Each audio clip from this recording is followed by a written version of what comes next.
Hi friends, welcome back to our channel. ഇന്ന് നമ്മൾ നോക്കുന്നത് 5th സ്റ്റാൻഡേർഡിലെ അടിസ്ഥാന പാഠാവലി സെക്കൻഡ് ടൈം എക്സാമിന് വരാൻ സാധ്യതയുള്ള ചില പ്രധാനപ്പെട്ട ചോദ്യങ്ങളാണ്. ഓക്കെ കൂട്ടുകാരെ, നിങ്ങൾക്ക് ഈ വീഡിയോ യൂസ്ഫുൾ ആയി തോന്നുകയാണെങ്കിൽ തീർച്ചയായും ലൈക്ക് ചെയ്യുക. ഇതുവരെ ഞങ്ങളുടെ ചാനൽ സബ്സ്ക്രൈബ് ചെയ്യാത്ത കൂട്ടുകാരുണ്ടെങ്കിൽ തീർച്ചയായും സബ്സ്ക്രൈബ് ചെയ്യുക. നമുക്ക് ഓരോരോ ചോദ്യങ്ങളായി നോക്കിയാലോ. ഓക്കെ, ഫസ്റ്റ് ക്വസ്റ്റ്യൻ നോക്കൂ. കഥകളി നടൻ കലാമണ്ഡലം കൃഷ്ണൻ നായരുടെ അനുഭവം ഗുരുപ്രസാദം എന്ന പാഠഭാഗത്തിൽ വായിച്ചില്ലേ? കേരളത്തിൻ്റെ തനതു കലാരൂപമാണ് കഥകളി. ഇതുപോലെ വേറെയും കലാരൂപങ്ങൾ നിങ്ങൾക്ക് പരിചയമില്ലേ? ഒരുപാട് കലാരൂപങ്ങൾ കൂട്ടുകാർക്ക് അറിയാമല്ലോ അല്ലേ കൂട്ടുകാരെ? ഓക്കെ, ദെൻ പ്രാദേശിക ഉത്സവങ്ങളിലൂടെയോ സ്കൂൾ കലോത്സവങ്ങളിലൂടെയോ നിങ്ങൾക്ക് പരിചിതമായ ഏതെങ്കിലും ഒരു കലാരൂപം ലളിതമായി പരിചയപ്പെടുത്തിക്കൊണ്ട് സുഹൃത്തിന് ഒരു കത്തെഴുതുക. ക്വസ്റ്റ്യനിൽ എന്തൊക്കെയാണ് കൂട്ടുകാരെ നമ്മളോട് എന്താണ് പറഞ്ഞിട്ടുള്ളത്? ഒരു കത്ത് എഴുതാനാണ്. എന്താണ് കത്തിൻ്റെ വിഷയമെന്ന് പറയുന്നത്?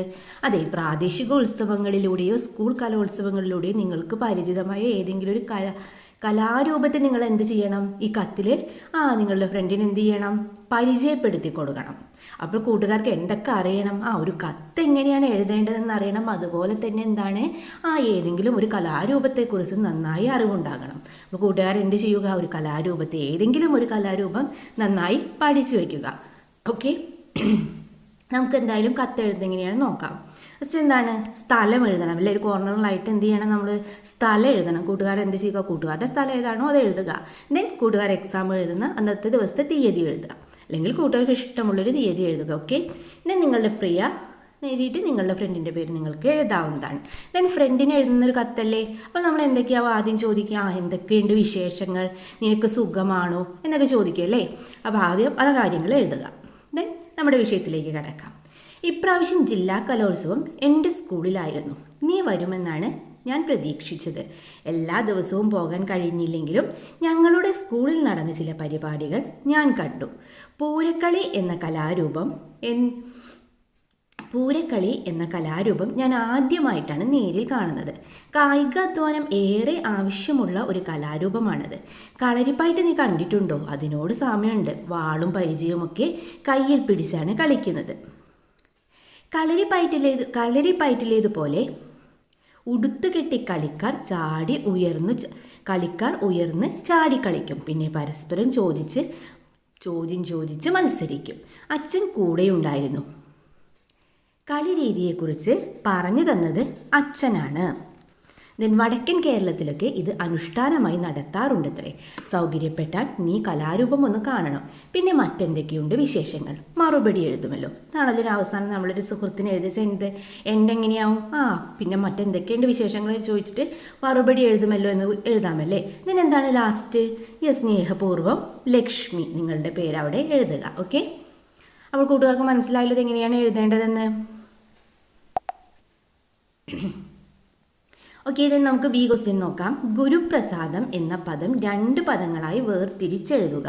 നമുക്ക് എങ്ങനെ എഴുതാം? അതെ, ഗുരു അധികം പ്രസാദം അല്ലേ? ഗുരു അധികം പ്രസാദം. ഓക്കെ, ദെൻ മതമേതായാലും മനുഷ്യൻ നന്നായാൽ മതി. ഒരു ജാതി, ഒരു മതം, ഒരു ദൈവം മനുഷ്യന്. അവനവനാത്മസുഖത്തിന് ആചരിക്കുന്നവ അവരന് സുഖത്തിനായി വരേണം. ശ്രീനാരായണ ഗുരുവിൻ്റെ മഹത് വചനങ്ങളല്ലേ ഇത് കൂട്ടുകാരെ? വായിച്ചപ്പോൾ മനസ്സിലായില്ലേ നിങ്ങൾക്ക്? ഓക്കെ, ദെൻ ഈ വാക്കുകളിൽ അടങ്ങിയിരിക്കുന്ന ഉപദേശങ്ങളുടെ പശ്ചാത്തലത്തിൽ ഒരാൾ നല്ല മനുഷ്യനാകുന്നത് എപ്പോഴാണെന്ന് വ്യക്തമാക്കുന്ന കുറിപ്പ് തയ്യാറാക്കുക. ഓക്കെ, നമുക്കൊരു മാതൃക നോക്കാം. നമുക്ക് എഴുതാം. നമ്മുടെ നാട്ടിൽ വിവിധ മതങ്ങളിൽ വിശ്വസിക്കുന്ന ജനങ്ങളാണുള്ളത്. മറ്റു മതക്കാരേക്കാൾ മെച്ചപ്പെട്ടവരാണ് തങ്ങളെന്നാണെന്ന് ഓരോ മതവിഭാഗക്കാരും വിശ്വസിക്കുന്നത്. അങ്ങനെ തന്നെയല്ലേ കൂട്ടുകാരെ? എന്നാൽ ഇതെന്താണ്? യഥാർത്ഥത്തിന് നിരക്കുന്നതല്ല. ഒരാളെ നല്ലവൻ എന്ന് പറയുന്നത് എന്ത് നോക്കിയാണ്? അയാളുടെ കർമ്മം നോക്കിയാണ്. അല്ലാതെ എന്താണ്? ജാതിയോ മതമോ അല്ല. മതമേതായാലും മനുഷ്യൻ നന്നായാൽ മതിയെന്ന് ഗുരു പറഞ്ഞത് അതുകൊണ്ടാണ്. മനുഷ്യൻ നല്ലവനായി തീരുന്നതിനെ കുറിച്ചുള്ള ഗുരുവിൻ്റെ അഭിപ്രായം ഇതാണ്. മറ്റുള്ളവരെ സഹോദരങ്ങളായി കാണാൻ പഠിക്കുമ്പോഴാണ് ഒരാൾ നല്ല ആളാകുന്നത്. അതിന് ജാതി വ്യത്യാസങ്ങൾ തടസ്സമാകരുത്. അങ്ങനെ വരുന്നതോടെ ആ വ്യക്തി മറ്റുള്ളവർക്ക് ഉപകാരം ചെയ്യുന്ന നല്ല മനുഷ്യനായി തീരും. അതുപോലെ കൂട്ടുകാർക്ക് എന്തൊക്കെയാണോ തോന്നുന്നത് കാര്യങ്ങളെല്ലാം ഉൾപ്പെടുത്തിക്കൊണ്ട് കൂട്ടുകാർ എന്ത് ചെയ്യുക? കുറിപ്പ് തയ്യാറാക്കുക. ഓക്കെ, നെക്സ്റ്റ് നമ്മൾ നോക്കുന്നത് ഒരു അഭിമുഖ ചോദ്യാവലിയാണ്. ഓക്കെ, നമുക്ക് നോക്കാം. നിങ്ങളുടെ വിദ്യാലയത്തിലെ ലൈബ്രറിയുടെ ഉദ്ഘാടനത്തിനെത്തിയ പ്രശസ്ത കവി അക്കിത്തം എത്തിച്ചേരുമെന്ന് അറിയിച്ചിട്ടുണ്ട്. അദ്ദേഹത്തിൻ്റെ മരണമില്ലാത്ത മനുഷ്യൻ എന്ന കവിത നിങ്ങൾ പഠിച്ചിട്ടുണ്ടല്ലോ. അദ്ദേഹവുമായി ഒരു അഭിമുഖം നടത്താൻ നിങ്ങൾക്ക് അവസരം ലഭിച്ചാൽ എന്തൊക്കെയാകും ചോദിക്കുക?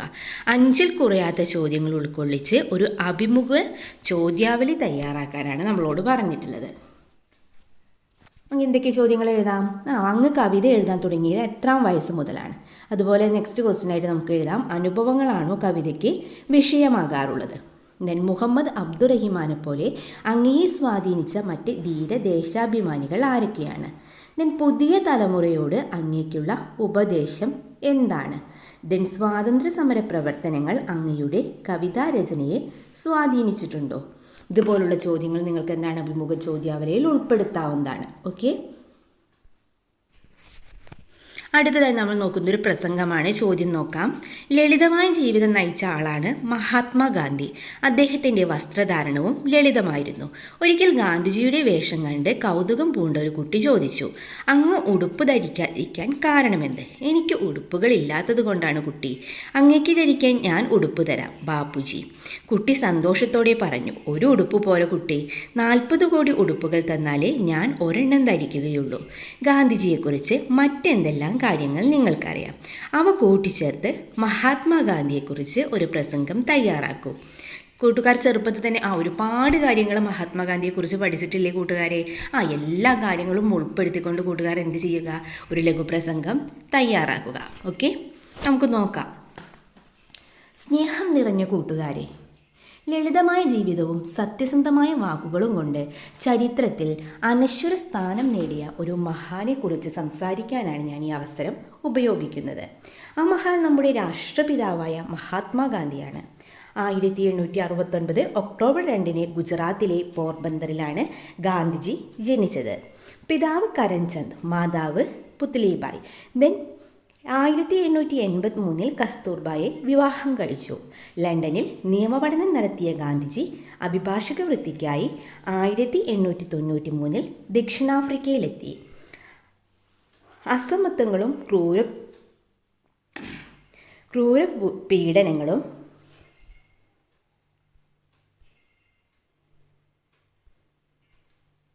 അദ്ദേഹത്തിന് സഹിക്കേണ്ടി വന്നു.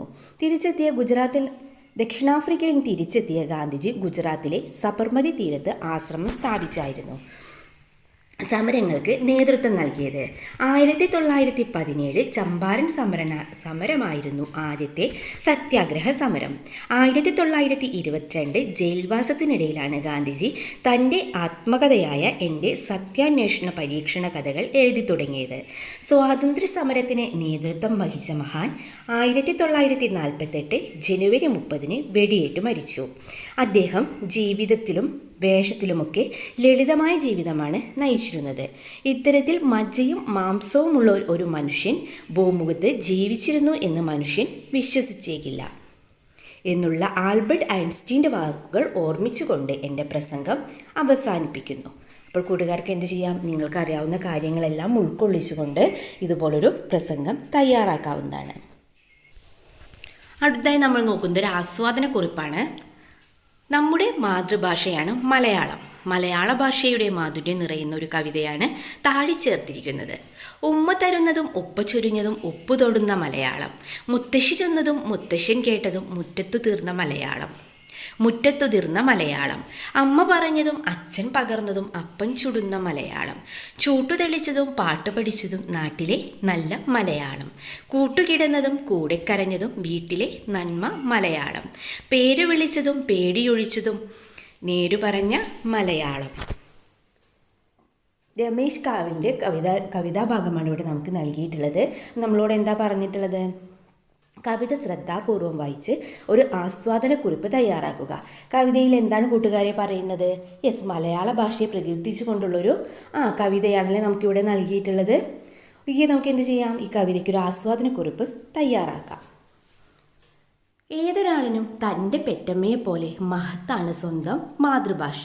അതുപോലെ കേരളീയരായ നമ്മുടെ മാതൃഭാഷയാണ് മലയാളം.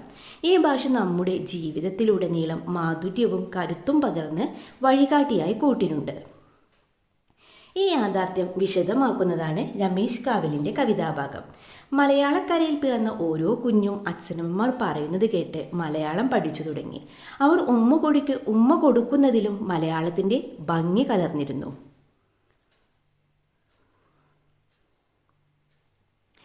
പിന്നെ മുത്തശ്ശിയും മുത്തച്ഛനും പറയുന്ന ഭാഷ അഥവാ മലയാളം കേട്ടു ഈ രീതിയിൽ പഠിച്ചു മുന്നേറാൻ കരുത്ത് നൽകിയ മലയാളം മറ്റുള്ളവരുടെ സങ്കടത്തിൽ സഹതപിക്കാനും സാന്ത്വനിപ്പിക്കാനും കഴിവ് നൽകി.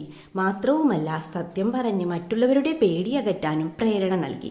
ഇങ്ങനെ മലയാളക്കരയിലെ ഓരോരുത്തരുടെയും ജീവിതത്തിൽ സ്വന്തം മാതൃഭാഷയ്ക്ക് ചെലുത്താൻ കഴിഞ്ഞ സ്വാധീനത്തെയാണ് ഈ വരികളിലൂടെ ഹൃദ്യമായി ആവിഷ്കരിച്ചിരിക്കുന്നത്. അപ്പോൾ കൂട്ടുകാർക്ക് എന്ത് ചെയ്യാം? ഇതുപോലെ ആ കവിതയ്ക്കൊരു ആസ്വാദനക്കുറിപ്പ് തയ്യാറാക്കാവുന്നതാണ്. നമ്മൾ അവസാനമായിട്ട് നോക്കുന്നത് ഇനി വേർഡ്സ് എങ്ങനെ പിരിച്ചെഴുതാമെന്നാണ്. നോക്കൂ, പ്രത്യേകതയുണ്ട്. ഇതെങ്ങനെ നമുക്ക് പിരിച്ചെഴുതാം? അതെ, പ്രത്യേകത അധികം ഉണ്ട്. ദെൻ അങ്ങനെയുള്ള എങ്ങനെ എഴുതാം? യെസ്, അങ്ങനെ അധികം ഉള്ള. ദെൻ അടുത്തിരിക്കുന്ന എങ്ങനെ എഴുതും? യെസ്, അടുത്ത് അധികം ഇരിക്കുന്ന. പിന്നെ എങ്ങനെ നമുക്ക് എങ്ങനെ പിരിച്ചെഴുതാം? യെസ്, പിന്നെ അധികം എങ്ങനെ. ദെൻ ശിരസ് ഉയർത്തി, ശിരസ് അധികം ഉയർത്തി. ജാതി ഏതെന്ന്, ജാതി അധികം ഏതെന്ന്. ദെൻ അർത്ഥം എന്താണെന്ന്, അർത്ഥം അധികം എന്താണെന്ന്. ദെൻ സേവനം അനുഷ്ഠിക്കാൻ, യെസ്, സേവനം അധികം അനുഷ്ഠിക്കാൻ. ഓക്കെ, അപ്പോൾ കൂട്ടുകാർക്ക് പിരിച്ചെഴുതേണ്ടത് എങ്ങനെയാണെന്ന് മനസ്സിലായല്ലോ. ഓക്കെ കൂട്ടുകാരെ, അങ്ങനെ നമ്മൾ ഈ വീഡിയോയിൽ ഒരുപാട് ക്വസ്റ്റ്യൻസ് ഡിസ്കസ് ചെയ്തു. ഇതൊക്കെ നിങ്ങൾക്ക് യൂസ്ഫുൾ ആകുമെന്ന് വിചാരിക്കുന്നു. ഓക്കെ കൂട്ടുകാരെ, നമുക്ക് മറ്റൊരു വീഡിയോയുമായി വീണ്ടും കണ്ടുമുട്ടാം. Okay, by.